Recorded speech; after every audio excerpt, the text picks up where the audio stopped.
Welcome to the Whiskey, Jazz, and Leadership Podcast. Subscribe now so you don't miss a drop of straight talk you can't get anywhere else.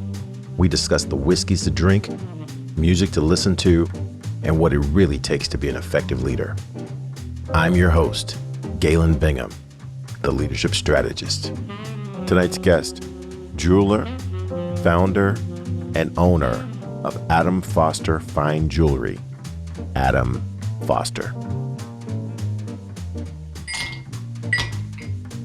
Hey, what you drinking? Okay, you guys know what this is. We're going to go in for another amazing conversation. I'm going to go out on a ledge and guarantee that this is going to be an incredible conversation, unlike any that I have had before on Whiskey, Jazz, and Leadership. You ever have one of those situations where you meet someone at a gathering, you have just a general conversation about what you do, and you strike up kind of like this commonality? Well, that's what happened when I met our guest today, Mr. Adam Foster. Met him at a function. You know, one of my friends asked me to come by. You guys remember Mr. Stephen Burkhardt. He was season 2, I believe. He asked me to come to an event. So, of course, when Stephen asked me to come, I got to go. And I go to the event. It's being held at a jeweler. And I'm like, okay, kind of interesting. Yeah, let's go ahead and do this. Never a bad place to be when you got to spend some extra time. So I go to the jeweler and just kind of talking to some of the people there. And, one of the cool people that I was talking to, I asked him, well, what do you do? And, I'm the jeweler who owns this place. So kind of a good friend to have, wouldn't you say? So with that, I'm going to introduce Mr. Adam Foster to Whiskey, Jazz, and Leadership. Adam, what's going on, man? How you doing? Pretty good. How are you? Fantastic, man. Well, hey, I had such a great time in our conversation. I'm just so excited to continue that conversation here on Whiskey, Jazz, and Leadership. So I got a bunch of questions, as you may recall. I was full of questions when we met, and so I got a ton of questions for you today too. But my first question, and many people say that this is the most important question. So here we go. So what you drinking? I am drinking one of my favorites, Lafroig, but this is the quarter cast, so it's a double barrel they put it in, which I think is just another reason to sell you a second bottle of whiskey. So yeah, with a little ice or with a little water. Oh my gosh, that sounds like the real thing, man. I have not gone that high on the whiskey scotch list. Oh my gosh. And you've got a cool little decanter there. I was told by a very good scotch drinker that you have to drink the scotch with the appropriate water jug that comes from the distillery. So this is a Lafroig water jug to pour your water into your scotch. Oh my gosh. See, that's a whole nother level. Yeah, they even ship water from the specific region over, which I'm not going there. My wife would probably kill me at that point. Wow. Oh my gosh. See, now we're already getting an education. We haven't even gotten into the conversation yet. Okay, great question. I don't have a whole lot of people who ask me that question. I've got something that I've had before. I've had the small batch version. I've had the lower level version, kind of the entry level, and I see the entry level version almost everywhere anymore. Old Elk. It just has, has an everyday name to it. But I saw one that I thought was kind of interesting because the Old Elk the everyday version has kind of a beige label to it. This is one that had a black label to it. So this is Old Elk 4 grains. It's 105.9 proof. And I've never had it before. As a matter of fact, I'm actually opening this on air. So we're going to actually crack the label here. The regular Old Elk, it seemed like a very good everyday get it done kind of a whiskey here. But I got expectations for this 4 grain just because of the presentation. So let's crack it up. Let's just wait. So this is your everyday? No. This is an upgrade from my everyday. But let's pour some and just kind of see what And oh man, this smells like this might work. And let's give it just a little taste. Yeah, this will get it done. This will get us over the finish line. So while I enjoy all four of these grains, share a little bit about your background, because I'm going to go on record in saying that I've never met an actual jeweler before. And I don't know if this is something that you just, in the ninth grade, people say, I want to be a jeweler when I grow up. Or if this is something that you fall into. I would just love to finish hearing your story, and then we can get into this conversation. Yeah, so I went to the school, the Art Institute of Chicago, and trained as a goldsmith, metalsmith jeweler. Originally, I went to the school to be a painting and drawing major. My roommate went on to be a great painter, and I realized if he was going to make it, I was not. So at the time, I was working in the machine shop, the metal shop, the foundry, which incorporated the jewelry department.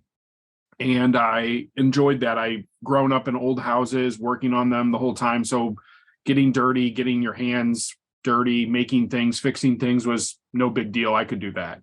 And I realized I really enjoyed the jewelry end of it because there was still a market in the world still. Not that there isn't for painting, but there's not that many fine painters needed in the world.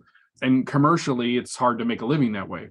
So I got into the jewelry department and I realized I really enjoyed it. And I thought it was, in my mind, I thought it was pretty practical. I could leave college and maybe get a job in it. And I focused on that. And I did a lot of other things there, but I focused on that primarily. And the last year of college, I formed my company to have a jewelry sale of the things I was making. And then my intention was to terminate the sole proprietor at that point and go work for somebody, because I just wanted a job. I just needed to pay for things.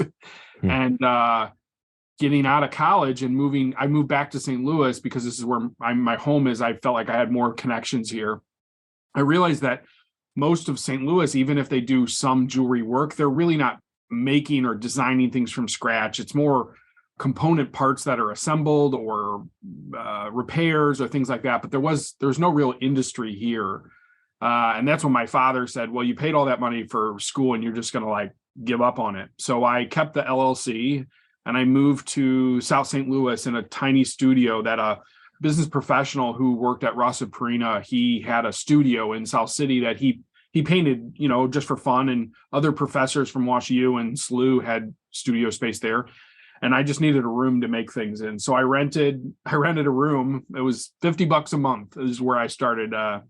My parents loaned me the first 2 months rent because they knew I wasn't going to make it. And I had some equipment and I just worked for a couple women in town. I made them jewelry. I repaired jewelry for them. I was not making any great deal of money. And then 20 years later, fast forward, it's been growing, some years better than other, depending on what the economy is doing. And this year we celebrated our 20th year. And now we're carried in Neiman Marcus, Saks Avenue. We do trunk shows at Bergdorf. And then we have our own studio and showroom here in St. Louis, which is where you were. And then we deal with independent jewelers throughout the country that they carry my work there in their store.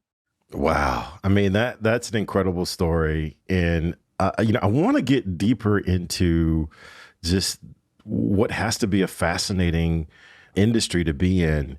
But you mentioned something in passing that I've talked with a couple of people who are native to St. Louis, namely Mr. Dave Peacock. In his episode, we talked about how unique St. Louis is, because I am not native to St. Louis. We moved here in 2006. And what I have found is that this is the joke that I tell. No one seems to move to St. Louis. People usually move back to St. Louis. What is it about St. Louis that causes people who are native to never leave, or if they leave to go to school, they come back as soon as they possibly can?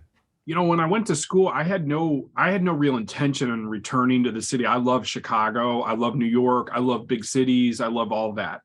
But then when the rubber hit the road and you've got to build something, you've got to look at, all of your nuts and how far can they go.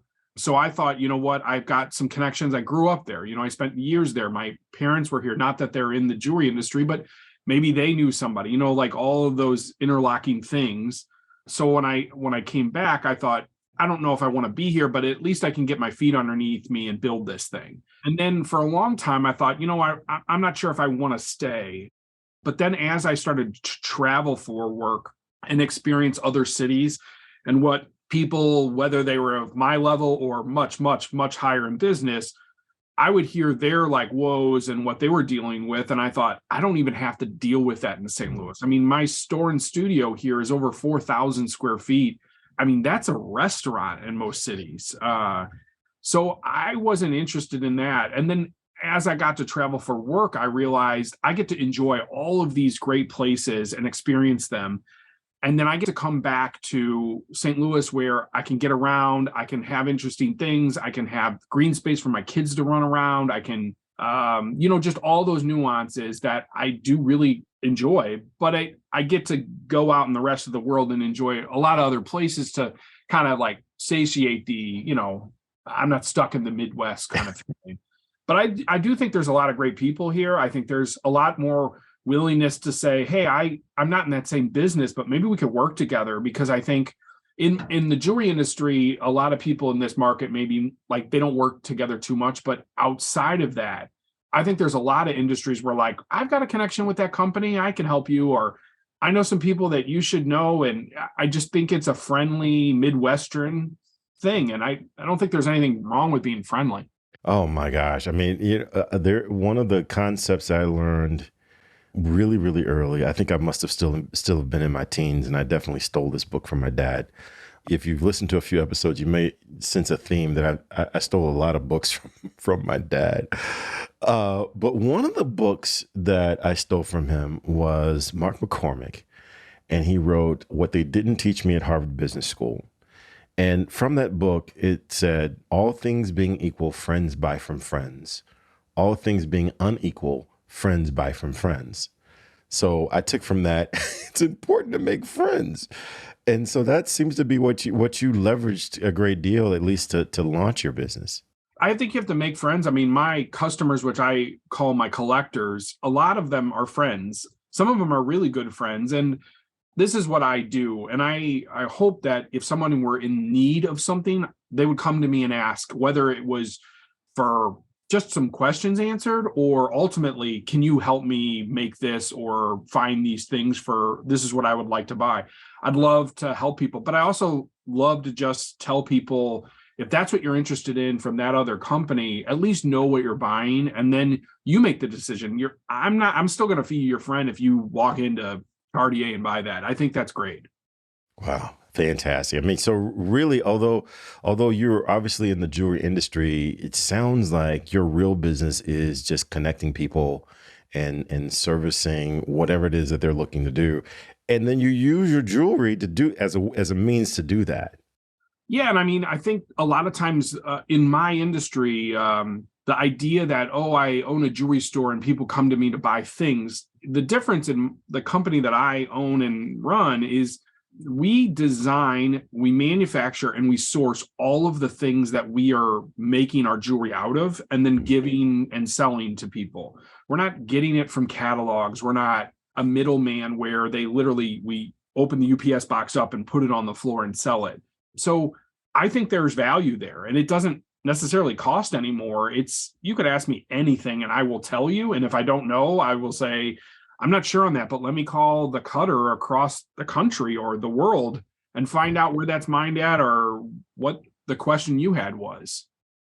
Oh my gosh, I love that. I mean, and we're getting into a point where, especially in the newer generations, they have a tendency to really want to know what's going into their product. What's the craftsman? What's the ingredient? Where did this come from? Probably a lot more than certainly my generation. I just wanted the thing, right? I really didn't pay a whole lot of attention as to where this was coming from. I just wanted the thing. But you're right. I mean, it's, today's generation, they want to know Where did this come from? Who were the people that were involved in making this? And do I have a personal relationship with, some of the people that were in the manufacturing chain of this thing that I have? And you could buy a piece of jewelry from me and never ask any questions and don't want any background information. That's totally fine. But I feel like it should always be there. And it should not be an awkward questions that you're like, does this come from? Like, you should just say it. I mean, that might be the Midwest in me where I'm just like, you can be nice and say, you know what, this does come from there. You need to know that. Love it, love it, love it. Well, hey man, let me just cut right to the chase of what I'm trying to do with this podcast, because I think you might be able to bring a craftsman's like approach to helping me answer this question. So, got this podcast called Whiskey, Jazz, and Leadership, and in my mind, everything connects. I wasn't really sure how this might connect in other people's minds until I had a conversation with Mr. Joe Cavalier, who was one of my original mentors. And he was on season 3, at the beginning of season 3. And he said, Galen, the connection between whiskey, jazz, and leadership is you, right? Those are the 3 things that you like. And therefore, when people listen to this podcast, they get you. And so that was enough for me. But from your perspective, is there a connection between whiskey, jazz, and leadership? Why does this make sense if you believe that it does? I mean, I think it does when you put them together and you say, what's the commonality of those things? I think when you look at whiskey, whether it's American whiskey or Scotch whiskey, which we won't get into right now, but there's very few ingredients in that. I mean, whether it's what are your 4 grains in yours or 3 in mine, but it's very much like there's pretty simple ingredients, but there's hundreds of variations of that thing. And I think with Scotch and whiskey, you look at that thing and it's surface level. It's booze, brown booze, and it burns. So that's where they put the thing up. And then jazz, maybe people, and I think this way with a lot of music, if you're not into it, it's sort of like, yeah, whatever, I'm fine, whatever. But it's sort of surface value. You're not really listening to it. You're just hearing it. And then with leadership, you take it for granted. Like when it's bad, but you may not be able to put your finger on it. And when it's good, you can't really put your finger on it anyway. You're just happy and maybe you just don't care. So I think when you get down past the surface level of all 3 of those things, and start to analyze what you're drinking and the nuance of it and where the distillery was and what they're malting their barley with and the water they're using and, all of those things to what the musician's doing. He's not just going crazy up there, or there's, cadence and, all these nuances to music, to leadership. It's not just letting people run crazy and be creative. It's giving them sort of blinders so that they can be creative in one direction that ultimately maybe the people that own or running the company can say, this is the direction we need to march to. But you're creative, so I'm not going to tell you how you're going to march that way, but I'm going to help you not be schizophrenic, and we got to get to the finish line here. So I think maybe that's I see that as how they're all common. Yeah. Now, is there a similarity between what you just described and the craft of what you do? Because it seems like that I hear similarities, but you're the craftsman. Tell me, are there similarities to what you do? I think there are. I think there's that surface level. Oh, it's pretty and it's expensive, or I can afford this. I mean, that's kind of where people stop, which is fine. But I think there's more things to get down into it and realize. And that's why when you were at our studios, you could see the showroom side. And then if you wanted to, you can go back to the studio side where you can see things getting manufactured. A lot of times people don't realize that jewelry is time intensive, equipment intensive, skill intensive, and very dirty process to produce a really fine, small, shiny thing. And I think with good jewelry, you pick it up and maybe you can't put your finger on it, but you're like, I don't know why, but my wife, my partner, whoever, they pick this thing up and they always want to wear it. Well, there's a reason for that. Is it design? Is it the material? Is it the story? Is it why that person got it? Like there's something there. And someone that really is conscious of making objects, they're going to pay attention to all those things so that when we get done with it, it's special. I mean, it's special to me. I made it. I spent weeks of my life on it. And then it's special to you because you're giving it to somebody, or you got it because it signaled something that meant something to you. So we want to make sure that we capture all those things. Yeah, one of the things that you mentioned just now, I believe has an incredible connection to whiskey, jazz, and leadership for me, and that is the story. And for me, all three of those things, there's story is such an important element of it to me. With whiskey, there's a story behind every whiskey that I have, and I must have, I don't know, 70, 80 bottles, maybe. They're all open, so I'm not a collector, right? Because they're all open. And if I hadn't gotten to it, if there happens to be one that's not open, then it just hasn't made the rotation, and that bottle's time is coming. But there's a story behind each one. Jazz, when I listen to my favorites, there's a story there about when I first listened to it, or the person that recommended it to me, or maybe I read something about the artist, and there's a story there for me that I identify that makes the music special to me. And then leadership, evermore, it's really not about telling people what to do. It's about inspiring them to step beyond constraints that they might have. And the vehicle that I find that is the easiest way to get people to step beyond constraints is the use of story. How much do you leverage story in the work that you do? I mean, it depends on what we talk about story. Now, if the piece is finished, you have to have a story behind everything you make, whether we spent time on it, even if we're making a small run of them and they're multiples, there's still a story about how you came up with it and why you did and all of those things. When we're manufacturing and trying to get an idea to be beyond a sample, which we can make anything, but is it viable to keep making it or to sell it? It's trying to inspire, and I don't know if I'd even call it inspire. I call it just being part of the team. You're passionate about being part of the team. I call it drinking the Kool-Aid. Like you just are, you're there. It's that blind faith that okay, I don't really think this is going to work, but we're going to go for it. You kind of have to do that because sometimes it doesn't work. And then we'll figure out, okay, why didn't that one process work?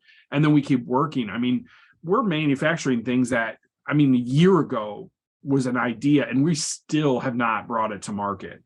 Sometimes people would go, that's ridiculous. Why would you do that? But ultimately, when we get it to work, it becomes a basis for a new thing that we have. And we own all of that. We know that we can make this. And I think in the United States, there's still a lot of people making things, but there's not as many as there should be. Right. It's getting fewer and fewer.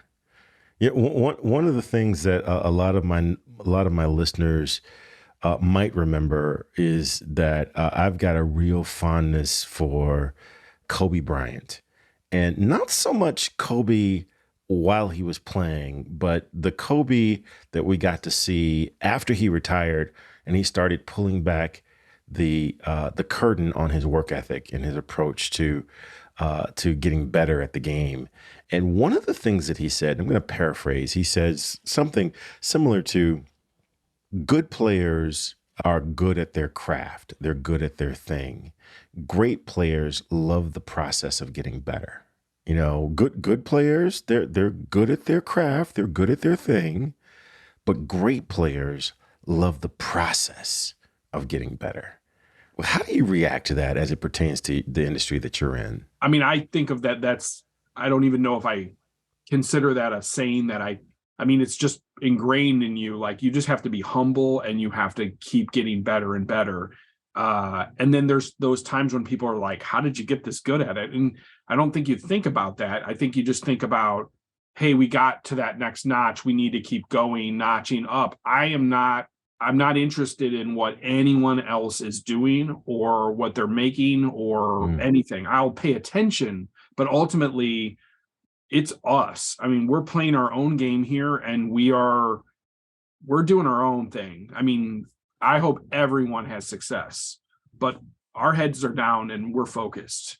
And I think in Missouri, like coming back to this, being from St. Louis and starting a company here, I mean, there's no one manufacturing jewelry in St. Louis. So as a result, we don't have a network of a lot of times other companies will kind of lean on each other and say, hey, can you make this part? And we'll make this part and all that.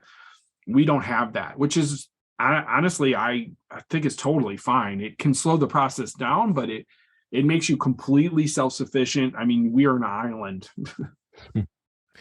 Wow. Wow. I love the fact that you've got this broad view of collaboration, and you are clearly collaborating within your industry, but you're not necessarily collaborating to get the thing done, right? You're bringing a complete thing to the collaboration.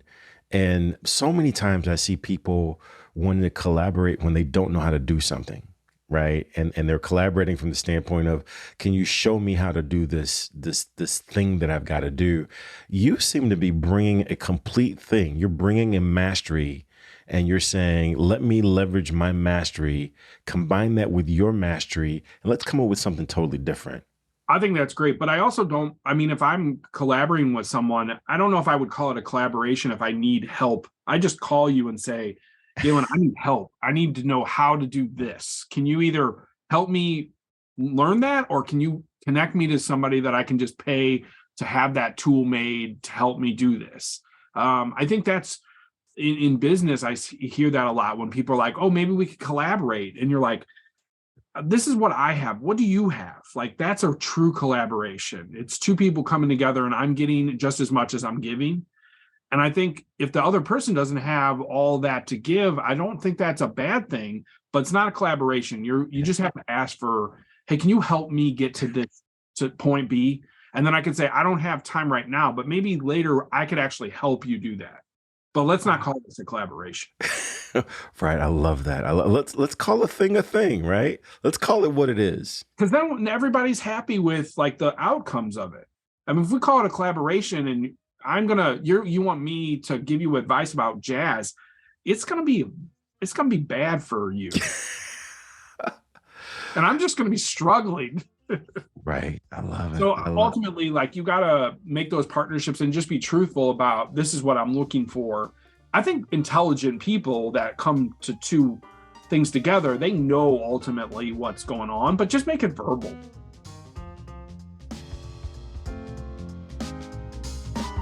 Hey, it's not too late. Hit that subscribe button so you're sure to catch the next episode. If you're really enjoying the vibe, leave us a review or become a VIP for guest and show exclusives. Cheers.